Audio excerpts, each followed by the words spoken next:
Hello दोस्तों, welcome to toppers तक। आज की क्लास में क्लास 9 की फिजिक्स एक बार फिर से कंटिन्यू करते हैं। क्लास 9 में आपका चल रहा था ग्रेविटेशन, जिसे हिंदी में कहते हैं गुरुत्वाकर्षण। ठीक है, इसमें हमने कई टॉपिक्स पढ़ लिए थे। आज की क्लास में हम पढ़ेंगे केपलर के ग्रहीय गति संबंधी नियम। ठीक है, इन्होंने इसमें क्या किया, 3 नियम दिया। इसमें केपलर ने क्या किया कि 3 नियम इन्होंने दिया था। ठीक है, तीनों को 1 बाय 1 देखेंगे। सबसे पहले कुछ हम बेसिक चीज़ों के बारे में बात करेंगे, जैसे इसमें ग्रह के बारे में आएगा, सूर्य के बारे में बातें करेंगे। ठीक है, तो देखो ये टॉपिक्स में थोड़ा सा आपको समझा देता हूँ कि है क्या चीज़। ठीक है, देखिए पहली बात, अगर मैं आपसे पूछता हूँ कि तारा किसे कहते हैं, स्टार। ठीक है, ये सब क्योंकि इसमें आएगा। देखिए अगर मैं आपसे कहता हूँ स्टार, तारा किसे कहते हैं, देखो थोड़ा सा शैडो आएगा, लाइट प्रॉपर आज नहीं दिख रही होगी, इधर शैडो आ रहा होगा। ठीक है, तो लाइट एक ख़राब हो गई है इस वजह से। ठीक है मेरे भाई, देखो अगर मैं आपसे कहता हूँ कि तारा होने के लिए क्या होगा, मतलब अगर हम कहें कि तारा क्या होता है, ठीक है, तो देखो इस होता ये है कि जिसके पास अपना प्रकाश हो, क्या हो, प्रकाश हो, और जिसके पास अपनी क्या हो, हीट हो। हीट मतलब उष्मा। ठीक है, तारा होने के लिए क्या होगा, जिसके पास अपना क्या हो, प्रकाश हो और हीट हो, तो उसे हम क्या कहेंगे, तारा कहेंगे। जैसे एग्जाम्पल में आप ले सकते हैं सूर्य। एग्जाम्पल में क्या हो जाएगा, सूर्य हो जाएगा। देखो सूर्य के पास अपना क्या होगा, प्रकाश है। देखते हैं रात दिन में क्या होता है, चमकता है पूरा बढ़िया से। ठीक है, तो क्या है, सूर्य के पास क्या है, प्रकाश भी है, प्रकाश भी है, और हीट मतलब उष्मा। देखो उससे हमें क्या उष्मा मिलती है, गर्मी लगता है ना, तो हीट, सूर्य के पास क्या है, प्रकाश और उष्मा दोनों है, इसलिए क्या हो जाएगा, आपका तारा हो जाएगा। ठीक है, मैं आपसे कहता हूँ दोस्तों मून। मून क्या है आपका, मून जिसे कहते हैं आप चंद्रमा, क्या ये तारा है, बताइए। अगर सूर्य तारा है, क्योंकि तारा होने के लिए प्रकाश और उष्मा होने की आवश्यकता है।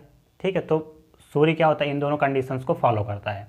लेकिन मैं आपसे दोस्तों कहता हूँ चंद्रमा, क्या चंद्रमा आपका तारा कहलाएगा, तो आप कहेंगे नहीं, क्योंकि इसके पास तो पहली बात तो अपना प्रकाश है नहीं, ये सूर्य से प्रकाश लेकर रात में क्या होता है, चमकता है।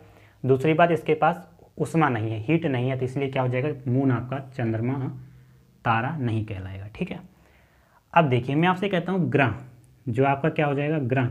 ग्रह कौन कौन सी, या ग्रह किसे कहते हैं, इस थोड़ा सा समझते हैं, क्योंकि केपलर ने यही सब चीज़ों के बारे में बताया था। ठीक है, तो अभी आगे कंटिन्यू करेंगे।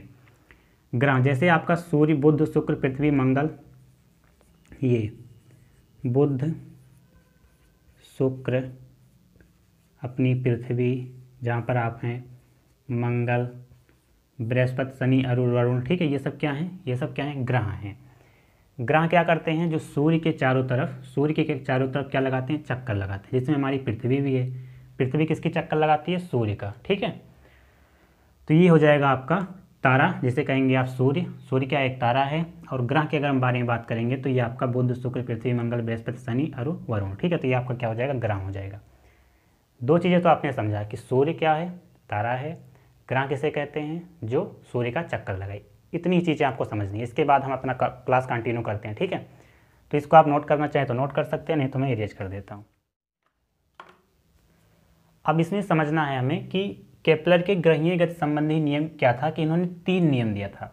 तो प्रथम नियम क्या था, प्रथम नियम क्या था, ठीक है, देखो इसको समझते हैं। प्रथम नियम, देखो इन्होंने कहा कि प्रत्येक ग्रह सूर्य के चारों तरफ दीर्घ वृत्ताकार कक्षा में चक्कर लगाते हैं, और सूर्य इसके प्रथम फोकस पर स्थित होता है, या फोकस पर स्थित होता है। ठीक है, पहले मैं लिखता हूँ, आप भी लिखिए, फिर समझाता हूँ है क्या चीज़ें।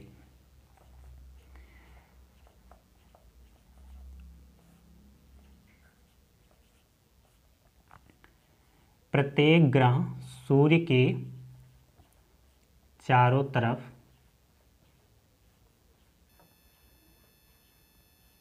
दीर्घ वृत्ताकार कक्षा में, सब चीज़ समझाता हूँ, अभी पहले आप लिख लें। ठीक है,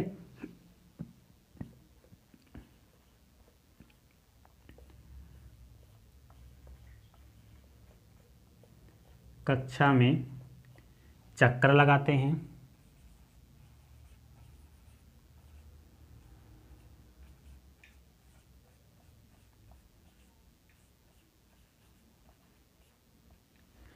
प्रत्येक ग्रह सूर्य के चारों तरफ दीर्घ वृत्ताकार कक्षा में चक्कर लगाते हैं, सूर्य इसके फोकस पर स्थित होता है।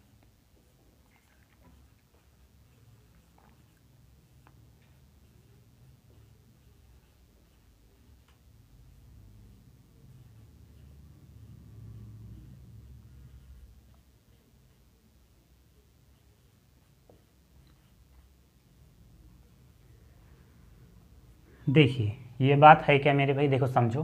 कहते हैं ये देखो केपलर क्या कहते हैं पहला ये 3 नियम देते हैं केपलर, ठीक है। इसमें कहते हैं प्रथम नियम में कि प्रत्येक ग्रह सूर्य के चारों तरफ दीर्घ वृत्ताकार कक्षा में क्या लगाते हैं, चक्कर लगाते हैं, और सूर्य इसके फोकस पर स्थित होता है, ठीक है। इसके बारे में इन्होंने क्या कहा, देखो इसके पहले केपलर के पहले कोपरनिकस आते हैं, ठीक है, और भी वैज्ञानिक आते हैं, टालमी आते हैं, मतलब यही चीज़ उन्होंने प्रूफ करने के लिए, लेकिन इन लोगों का क्या हो जाता है, गलत हो जाता है, ठीक है। क्योंकि इन्होंने पहले तो आपके टालमी जो आते हैं तो एकदम गलत कर देते हैं। जैसे इन्होंने क्या कहा, इन्होंने कहा कि जो हमारे ग्रह हैं वो सूर्य के चारों तरफ चक्कर लगाते हैं। टालमी ने आए उन्होंने क्या कह दिया कि आपका सूर्य ही ग्रह का चक्कर लगाता है, वो बेकार गलत कर दिए, ठीक है। फिर इसके बाद आपके कौन आते हैं, कोपरनिकस आते हैं। कोपरनिकस भाई सब कहते हैं कि इन्होंने बताया कि दीर्घ वृत्ताकार कक्षा में चक्कर लगाते हैं, वो कह देते हैं पूरा वृत्त में एकदम गोल गोल घूमता है, जो कि वो भी गलत हो जाता है। फिर बाद में आपके क्या आते हैं, कोपरनिकस आते हैं, फिर इनकी व्याख्या क्या होती है, सही होती है। तो इसी को हम इसमें पढ़ते हैं, ठीक है, इसलिए मैं आपको बता देता हूँ नॉलेज के लिए। तो इसके पहले भी 2-3 वैज्ञानिक है जो कि उनका गलत सिद्ध हुआ, ठीक है। देखो कहते क्या है कि प्रत्येक ग्रह सूर्य के चारों तरफ क्या होता है, दीर्घ वृत्ताकार कक्षा में चक्कर लगाता है। तो इसका मतलब सूर्य आपको बनाना पड़ेगा। जैसे देखिए ये आपका क्या हो गया, सूर्य हो गया, ठीक है। चलिए कोई बात नहीं, ये आपका क्या हो गया, सूर्य हो गया। चलिए बना डायग्राम आप बना सकते हैं क्योंकि ज़रूरी है, ठीक है, समझने के लिए। जैसे ये आपका मान लो सूर्य हो गया, ठीक है। अब देखिए ये आपका सूर्य हो गया, चलिए ठीक है। अब देखिए करना क्या है कि सूर्य के चारों तरफ दीर्घ वृत्ताकार कक्षा, दीर्घ वृत्ताकार कक्षा क्या होती है, ये जो आपकी कक्षा है ये क्या है, दीर्घ वृत्ताकार, ठीक है। वृत्ताकार क्या हो जाएगी, वृत्ताकार जैसे ये सूर्य है एकदम वृत्ताकार। जो आपके कोपरनिकस हैं उन्होंने ऐसे ही कह दिया था कि वृत्ताकार कक्षा में चक्कर लगाती होती, जो कि गलत हो गया। प्रत्येक ग्रह क्या है, ग्रह मैंने आपको बताया बुध शुक्र पृथ्वी मंगल, ठीक है। तो वो सब क्या है, दीर्घ वृत्ताकार कक्षा में चक्कर लगाते हैं। ये जो आपने शेप देखा है, ये शेप जो है ये वाला इलेप्टिकल, इसे क्या कहते हैं, दीर्घ वृत्ताकार पथ, दीर्घ वृत्ताकार पथ, ठीक है। ये कैसा पथ है, दीर्घ वृत्ताकार है। कक्षा 12 में जाएंगे तो आप पढ़ेंगे उसमें इलिप्स, ठीक है, इलिप्टिकल पाथ है, ठीक है, बिल्कुल ठीक है। कहते हैं कि प्रत्येक ग्रह, तो ये ग्रह आप बना लें, जैसे ये आपका ग्रह हो जाएगा, मान लेते हैं ग्रह कौन सा हो गया आपका, ये आपका कौन सा ग्रह हो गया, ये आपका मान लेते हैं पृथ्वी ही हो गई, ठीक है। एकदम बढ़िया मैं बना देता हूँ जिससे कि आपको कोई दिक्कत ना हो। ये क्या हो गया आपका, आपका मान लो पृथ्वी हो गया, समझते जाना, ठीक है। ये आपका हो गया पृथ्वी, बिल्कुल समझ में आएगा। देखो अब पढ़ो, अब जो आपका पहला नियम था पढ़ो, समझ में आ जाएगा। प्रत्येक ग्रह सूर्य के चारों तरफ दीर्घ वृत्ताकार कक्षा में चक्कर लगाते हैं। तो प्रत्येक ग्रह आपकी पृथ्वी, बुध शुक्र पृथ्वी मंगल बृहस्पति, तो हमने पृथ्वी ले लिया क्योंकि हम पृथ्वी पर हैं। तो पृथ्वी क्या होती है, सूर्य का दीर्घ वृत्ताकार कक्षा में चक्कर लगाती है। ये जो आप पथ देख रहे हैं, ये वाला पथ जो आपका है वो कैसा है, दीर्घ वृत्ताकार पथ है। दीर्घ वृत्ताकार पथ में चक्कर लगाती है, सूर्य इसके फोकस पर स्थित होता है। देखो अब मैं आपको बताता हूँ फोकस क्या है। जैसे जानते हो इलेप्टिकल पाथ जो है ना, इलेप्टिकल शेप है, इसमें 2 फोकस रहते हैं। जैसे मान लेते हैं यहाँ पर अगर आपके सूर्य स्थित है तो ये फोकस F1 ले लो, अभी के लिए केवल समझो, इसमें कक्षा 9 में समझो, 12 में समझोगे बढ़िया से, ये आपका F2 हो जाता है, ठीक है।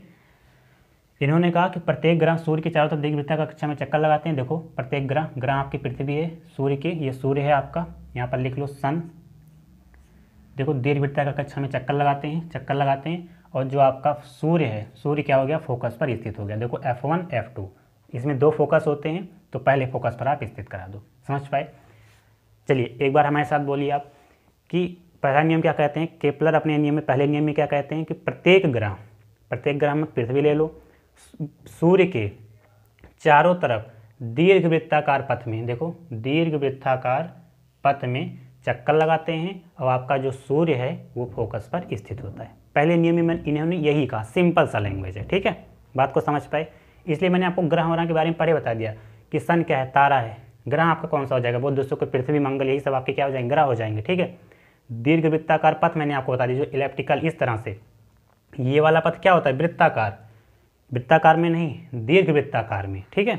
तो ये भी समझ में आ गया। तो देखो पहला नियम इनका ये हो गया। दूसरा नियम समझते हैं, पहले आप इसको नोट कर लो।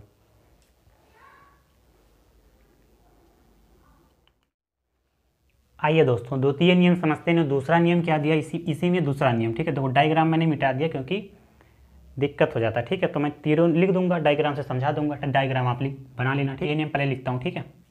देखिए द्वितीय नियम, देखो इस नियम में क्या कहते हैं,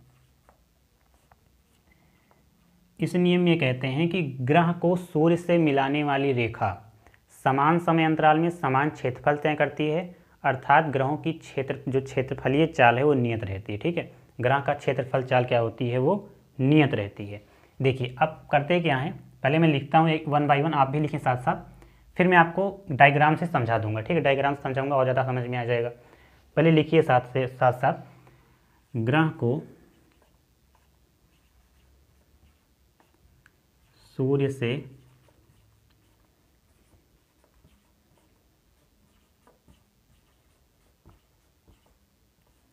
मिलाने वाली रेखा समान समय अंतराल में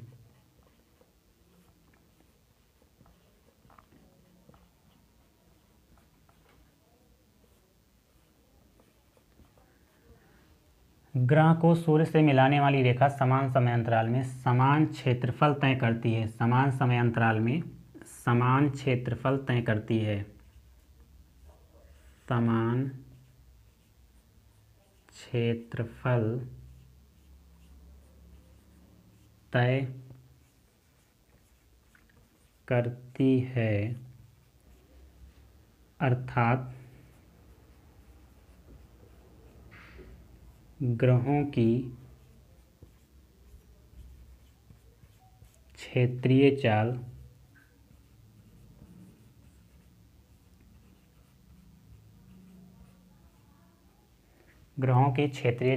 नियत रहती है।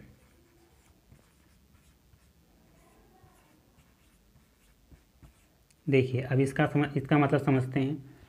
क्या लिखा मैंने कि ग्रह को सूर्य से मिलाने वाली रेखा समान समय अंतराल में समान क्षेत्रफल तय करती है, अर्थात ग्रहों की क्षेत्रीय चाल क्या होती है, नियत रहती है, ठीक है क्या चीज़, ये समझ लो।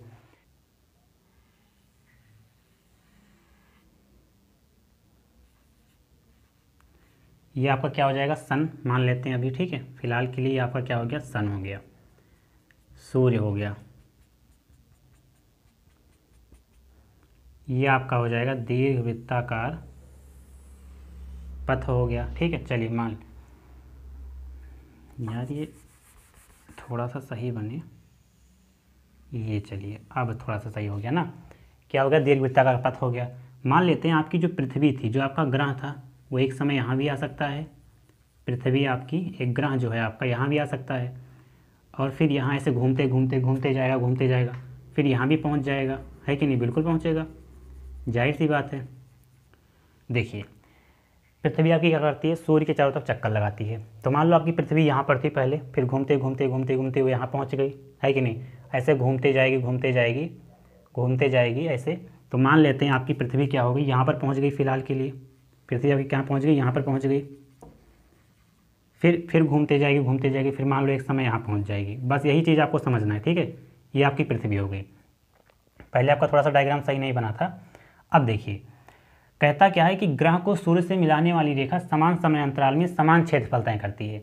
मतलब अगर आप यहाँ से देखेंगे ये, ठीक है, ये चीज़ अगर आप देखेंगे यहाँ से यहाँ, और ये चीज़ आप देखेंगे यहाँ से यहाँ, देखो यही चीज़ आपसे कहता है कि ग्रह को सूर्य से मिलाने वाली रेखा, ये जो ग्रह को सूर्य से मिलाने वाली रेखा है, ग्रह को सूर्य से मिलाने वाली रेखा समान समय अंतराल में, अगर मान लो यहाँ से लेकर यहाँ तक वो 1 महीना लगा रहा है, 1 मंथ लगा रहा है, तो यहाँ से यहाँ तक भी आने में, यहाँ से लेकर यहाँ तक आने में वो कितना लगाएगा, 1 मंथ ही लगाएगा।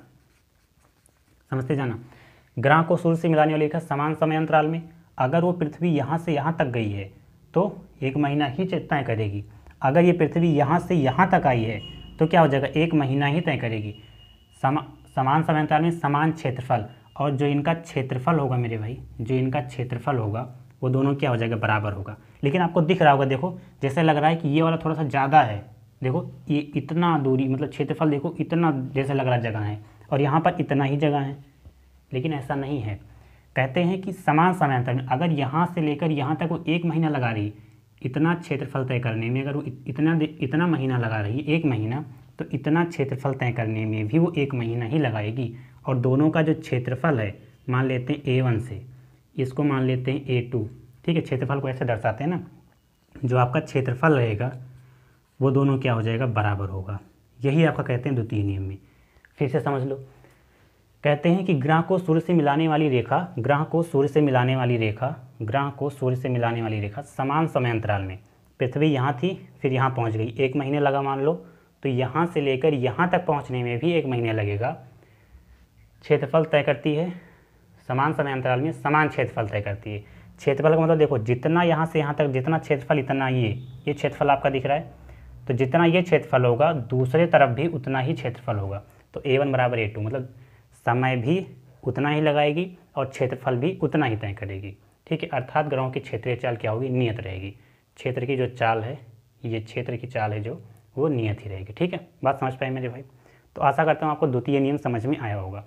कुछ करना नहीं है, बस आपको करना है कि ग्रह को सूर्य से मिलाने वाली रेखा समान समय अंतराल में समान क्षेत्रफल तय करती है, अर्थात ग्रहों की क्षेत्रीय चाल नियत रहती है। बस इतना ही आपको करना है, ठीक है। अब देखिए, इसको आप नोट कर सकते हैं। फिर तृतीय नियम में आपको बताता हूँ, वो भी इसके बाद फिर हम क्लास को एंड करेंगे।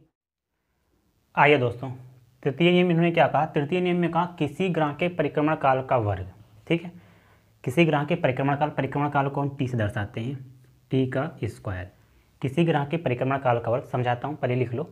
किसी ग्रह के परिक्रमण काल का वर्ग ग्रह की सूर्य से औसत दूरी, ग्रह की सूर्य से औसत दूरी को हम R से दर्शाएंगे, R की पावर 3। देखो, औसत दूरी के घन, घन मतलब पावर का क्यूब, के समानुपाती, समानुपाती का चिन्ह मैंने इस तरह से बताया था, समानुपाती होता है। इन्होंने थर्ड नियम में इस तरह से दिया।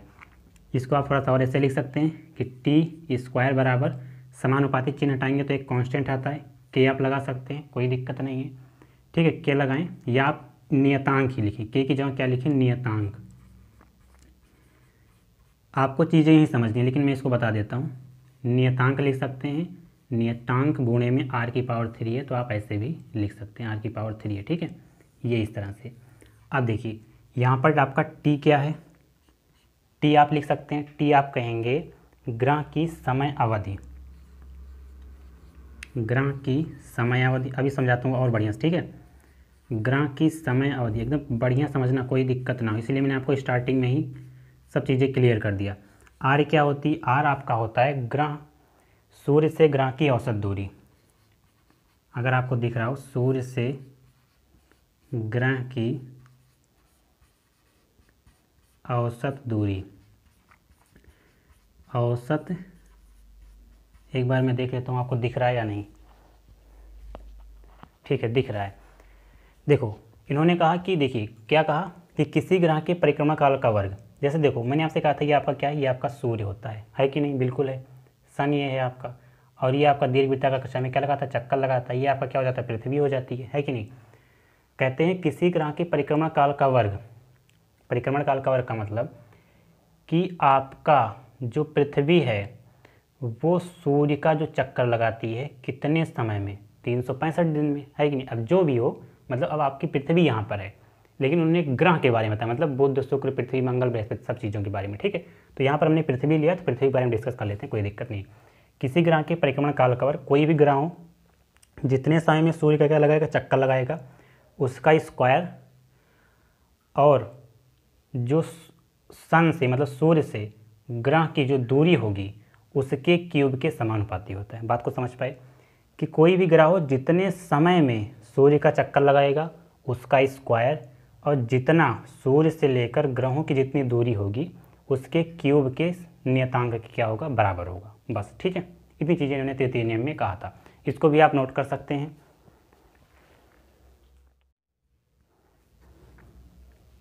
चलिए दोस्तों, तो आज की क्लास आपकी कैसी लगी कमेंट सेक्शन में जरूर बताइएगा। वीडियो को लाइक कर देना, अगर आप चैनल पर नए चैनल को जरूर सब्सक्राइब कर देना। ठीक है, तो आज की क्लास आपको कैसी लगी कमेंट सेक्शन में जरूर बताइएगा। चलिए, थैंक यू मेरे भाई।